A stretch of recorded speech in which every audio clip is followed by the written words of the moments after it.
بسم اللہ الرحمن الرحیم.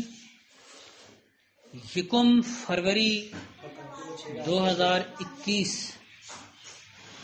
آج گلستان سعدی میں سے چھٹی حکایت کا رہبر فارسی کے مطابق آخری جز پڑھیں گے. جی. ملک را پندے وزیر ناسے موافق تب نئی آمد. یہ تو معین فارسی میں متن لکھا ہے. موافق تب نئی آمد.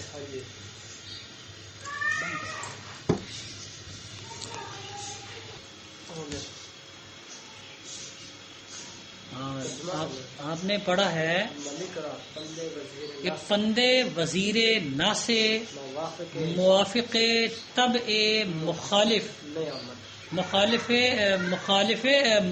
موافق تب مخالف نہیں آمد. آگے کیا لکھا ہے؟ روی ازن سخن درہم کشید وب زندانش فرستاد. خیر خواہ وزیر کی نصیحت اس کی مخالف طبیعت اس کے مخالف مزاج کے مطابق نہ لگی تو اس نے اس سے منہ پھیر لیا اور اسے قید خانے بھیج دیا.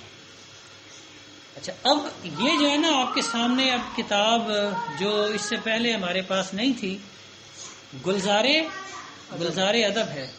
یہ پنجاب یونیورسٹی کے 2 فاضل اساتذہ نے گلستان سعدی میں سے پہلی 20 حکایات کا متن مرتب کیا ہے. پنجاب یونیورسٹی کے اہتمام سے یہ کتاب شائع شدہ ہے. 2 اساتذہ پروفیسر ڈاکٹر سید محمد اکرم شاہ صاحب شعبہ اقبالیات کے سربراہ رہے ہیں، اور ان کے ساتھ ایک اور عظیم جلیل القدر استاد مرزا مقبول بیگ بدخشانی جو وفات آ گئے ہیں. انا للہ و انا الیہ راجعون. اللہ ان کو ان کے درجات بلند کرے. ان 2 فاضل اساتذہ نے بڑی محنت اور عرق ریزی سے یہ متن مرتب کیا ہے. تو اس میں انہوں نے جملہ وہاں جا کے مکمل کیا بزندان فرستاد پہ. ٹھیک یہی لکھا ہے؟ جی سر. اور جبکہ معین فارسی ہے یا رہبر فارسی ہے تو اس میں انہوں نے جملہ تب مخالف نے آمد پہ جملہ تمام کر دیا. اچھا، اب تب مخالف پہ جملہ نے آمد پہ جملہ پورا کریں تو پھر یہ 2 جملے بن جاتے ہیں، جبکہ یہ جملہ شرطیہ کے اصول پر یہ ایک ہی جملہ ہے. اور مجھے یہ زیادہ بات اچھی لگی ہے کہ کیا لکھا ہے؟ ملک را بادشاہ کو پندے وزیر ناسے. خیر خواہ یہاں جو ناسے ہے اس کا جو ترجمہ دونوں کتابوں میں ہے نصیحت کرنے والے کی نصیحت کرنے والے وزیر کی نصیحت. یہ میرے خیال میں نصحن عربی کا لفظ ہے جس کا مطلب ہے خیر خواہی کرنا. تو اسی سے ناسے خیر خواہ، خیر چاہنے والا. تو اس میں ہے پندے وزیر، اور پند خالص فارسی زبان کا لفظ ہے. پند نصیحت کے معنی میں. نصیحت کو ہم نے اب پند کے معنی میں لے لیا اردو والوں نے بھی. ہاں، تو بادشاہ کو ملک را پندے وزیر ناسے، خیر خواہ وزیر کی نصیحت موافق طبع مخالف نے آمد، اپنی مخالف طبیعت کے مطابق نہ آئی، مطابق نہ لگی. ابھی نے آمد نہ آئی ہے. اصل میں بادشاہ کی خیر خواہ وزیر کی نصیحت بادشاہ کی مخالف طبیعت مخالف مزاج کے مطابق نہ آئی تو اس نے اس سے یعنی اس نصیحت سے اس نصیحت سے منہ پھیر لیا. کیا لکھا آگے؟ روی ازن سخن وہ اس سخن سے اس بات سے منہ روی درہم کشید پھیر لیا. بزندانش فرستاد اور اس کو قید خانے میں بھیج دیا. زندان قید خانہ اور با جو ہے نا وہ کی طرف کے معنی میں فرستاد اس نے بھیج دیا، فرستادن بھیجنا. اور اسی طرح اس سے پیچھے ہے روی ازن سخن درہم کشید، یہ لفظ اس سے پہلے بھی آ چکا ہے غالباً پہلی ہی قاعدے میں. روی درہم کشیدن منہ پھیر لینا. ویسے اکیلا کشید ہو تو اس کا کشیدن ہو تو اس کا مطلب ہے کھینچنا. آگے کیا ہے بھائی؟ وہ بزندانش فرستاد. اس کے بعد بسی برنے آمد کے زیادہ عرصہ نہ گزرا کہ بسی بر نے آمد، بسی زیادہ، بر نے آمد اس پر نہ آیا. اچھا، آمدن سے یہ آمد ہے اور اس کے شروع میں حرف نفی ہے. نے آمد نہ آیا، بر نے آمد اس پر نہ آیا. تو یہ بر نے آمد عرصہ گزرنے کا معنی دے رہا ہے. بسی کا لفظ آپ اس سے پہلے بھی پڑھ چکے ہیں، جس سے بسیار بھی بنتا ہے اور بسا بھی بنتا ہے. بسا اوقات یعنی اکثر اوقات ہم اردو میں بولتے ہیں. بسی بر نے آمد اس پر زیادہ عرصہ نہ گزرا کہ آگے کہ بنی ام سلطان. اچھا، یہ غالباً رہبر فارسی میں امان سلطان بھی لکھا ہوا، بنی امان سلطان. تو بنی امان سلطان اگر صحیح سمجھا جائے تو سلطان کے چچاؤں کے بیٹوں نے، یہ جو بنی ہے یہ اصل میں عربی کا لفظ بن، جس کی جمع بنون آتی ہے اور بنون مکسور ہو کے بنون کیا ہو کے مجرور ہو کے وہ بنین بن جاتا ہے. اور بنین کی جو ہے نا وہ نون آخری وہ اضافت کی وجہ سے اڑ جاتی ہے تو وہ بنین بنی رہ جاتا ہے. بنو یا بنی کے بعد ام کا لفظ ہے اور یہ لفظ مرکب اضافی ہے عربی اصول پر. بنی ام سلطان کے چچا کے بیٹوں نے، بیٹے سلطان کے چچا کے بیٹے بمنازعت خاصتند جھگڑا کرنے کو کھڑے ہو گئے. اچھا، خاصتند کھڑے ہو گئے اور منازعت جھگڑا، اسی سے لفظ تنازع اردو میں آتا ہے، تنازع جھگڑا. نزاع، منازعت اور نزاع ایک ہی چیز ہے. اچھا، ایک دوسرے سے چھینا چھپٹی کرنا، ایک دوسرے سے جھگڑا کرنا. بمنازعت، یہ جو با ہے یہ کو کے معنی میں، بمنازعت خاصتند جھگڑنے کو کھڑے ہو گئے. ملک پدر خواستند اور باپ کے ملک کا مطالبہ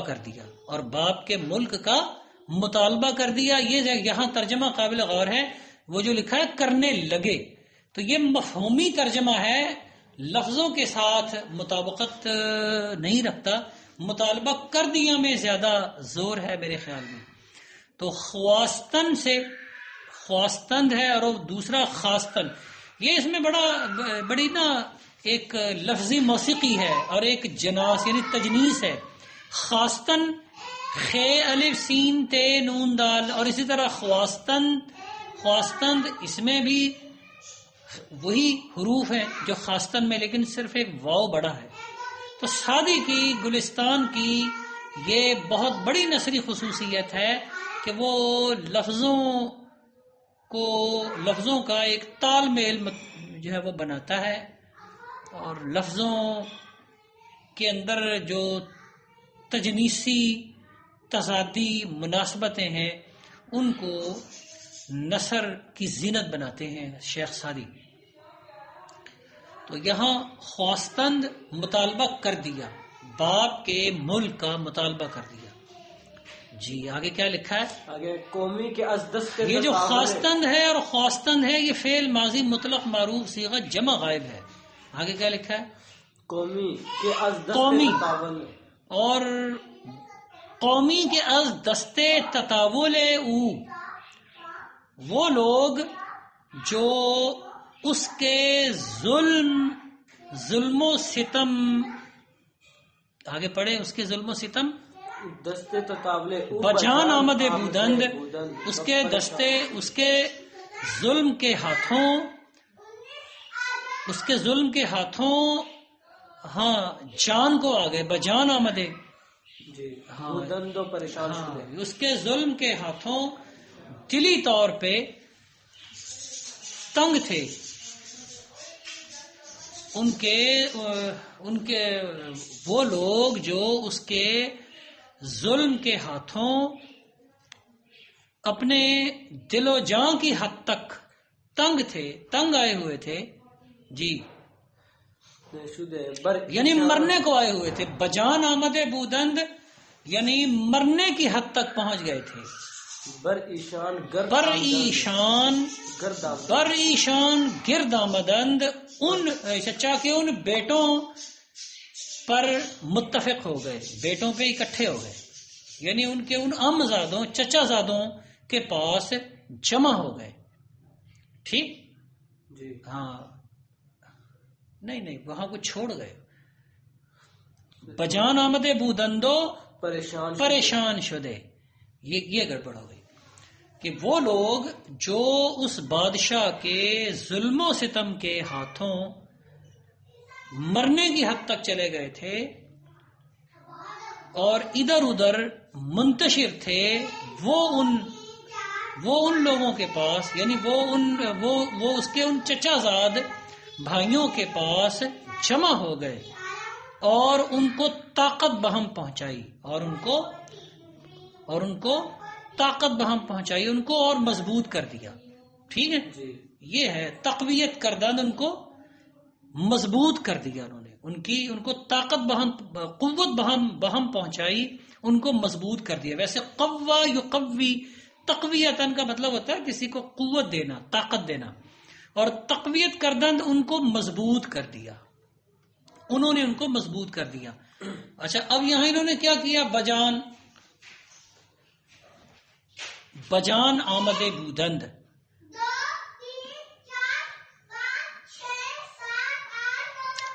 رہبر فارسی والوں نے یہاں کیا ترجمہ کیا؟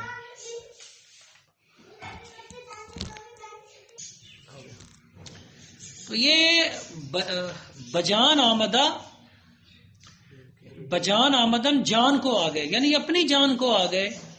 تو جب کوئی یہاں سے میں نے ایک ترجمہ کیا ہے کہ موت کی حد تک پہنچ چکے تھے، یعنی بہت زیادہ تنگ تھے۔ اچھا اس کا ایک اور بڑا اچھا مطلب حسن اللغات سے ابھی دیکھا گیا ہے، بجان آمدے یعنی ناخوش تھے، بجان آمدن ناخوش ہونا، ناراض ہونا۔ تو یہاں یہ ترجمہ بھی بڑا مجھے مناسب لگتا ہے کہ از دستے تطاول او بجان آمدند، اس کے ظلم کے ہاتھوں ناخوش تھے، ناراض تھے، آمدے ناراض ہو چکے تھے، ناخوش ہو گئے تھے۔ پھر آمد بودند، یہ بجان آمدہ بودند فعل ماضی بعید ہے، بجان آمدہ بودند، اور اسی کے ساتھ ملا جلا فعل پریشان شدہ، یہ بھی پریشان شدہ اصل میں پریشان شدہ بودند ہے۔ تو بودند جو کہ ایک بار آ گیا ہے فعل ماضی بعید کی علامت، تو دوبارہ سعدی کی نثر میں ایک عجیب خصوصیت ہے کہ جب وہ دو مرتبہ کوئی فعل ماضی قریب یا ماضی بعید استعمال کرتے ہیں تو اس کی علامت قرب و بعد کو اس کے قریب یا دور والی علامت کو ایک ہی بار استعمال کرتے ہیں اور دونوں افعال کو ان سے متصل کر دیتے ہیں، جوڑ دیتے ہیں۔ اچھا آگے کیا ہے؟ تقویت کردند کے بعد تا ملک از تصرف این تا ملک از تصرف ان بدر ان، یہاں تک کہ ملک اس کے تصرف سے، اس کے اختیار سے بدر رفت نکل گیا، اس کے اختیار سے نکل گیا۔ یہاں ایک ترجمہ قبضہ بھی کیا جا سکتا ہے، مفہوم ہے تصرف، قبضہ اصل میں ہے اختیار، تصرف اختیار، اس کے اختیار سے نکل گیا، اس کے قبضے سے نکل گیا، دونوں طرح سے ٹھیک ہے، زیادہ صحیح میرے خیال میں اختیار ہے، یعنی ملک اس کے اختیار و اقتدار سے نکل گیا۔ وبر آنان مقرر شد، اور ان کے پاس چلا گیا۔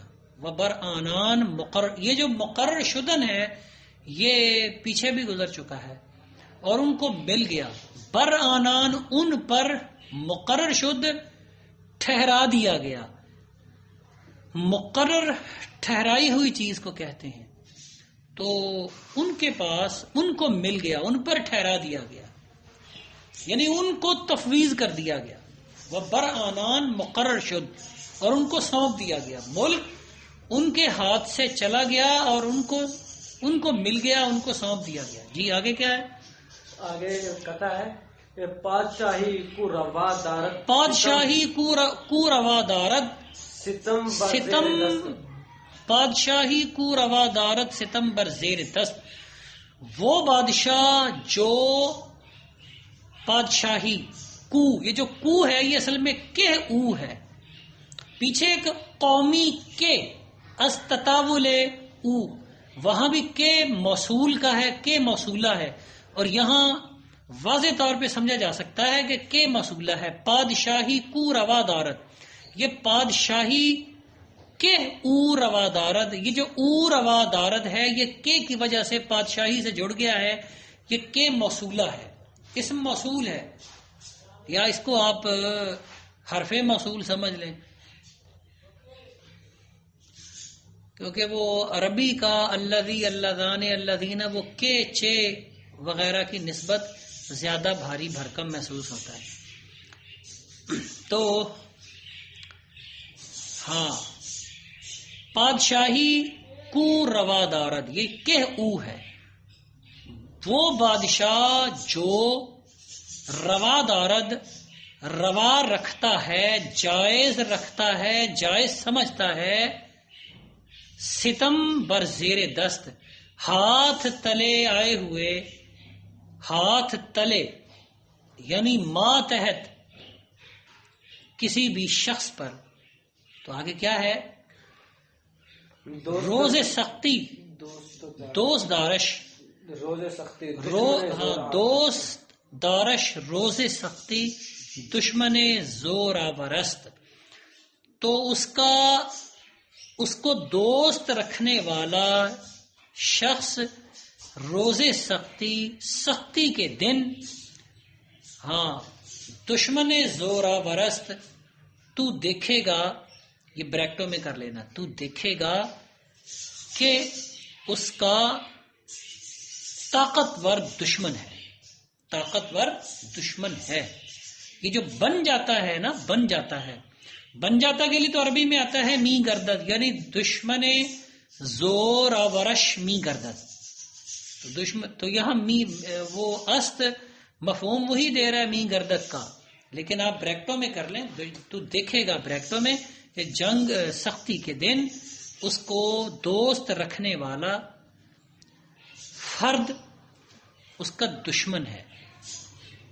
جی، دشمن زورا ورست۔ آگے بارعیت صلح کن، بارعیت صلح کن، رعیت کے ساتھ صلح کر، واز جنگ خصم امن نشین، بارعیت صلح کن وز جنگ خصم ایمن نشین، اور دشمن کی جنگ سے محفوظ ہو کے بیٹھ جا. تو یعنی بیٹھ جا، اور ایمن اب بیٹھ جانے کا حال بیان ہو گیا ہے، تو محفوظ ہو کے بیٹھ جا، ایمن نشین. خصم دشمن، جنگ خصم دشمن کی جنگ از سے، اور واو اور کے معنی میں. اس کے بعد کیا ہے؟ اس کے بعد زان کے ہاں اس وجہ سے کہ، اس لیے کہ زاں کے شان شاہ عادل را زاں کے شاہین شاہ عادل را رعیت لشکرست، اس لیے کہ شاہین شاہ عادل را عدل کرنے والے بادشاہ کے لیے رعیت رعایا لشکر ہے. اس لیے کہ انصاف کرنے والے، عدل کرنے والے بادشاہ کے لیے رعایا لشکر ہوتی ہے. تو یہ جو ہوتی ہے اس کو بریکٹ میں کر، یعنی ہوتی کو بریکٹ میں رکھ لینا اور آگے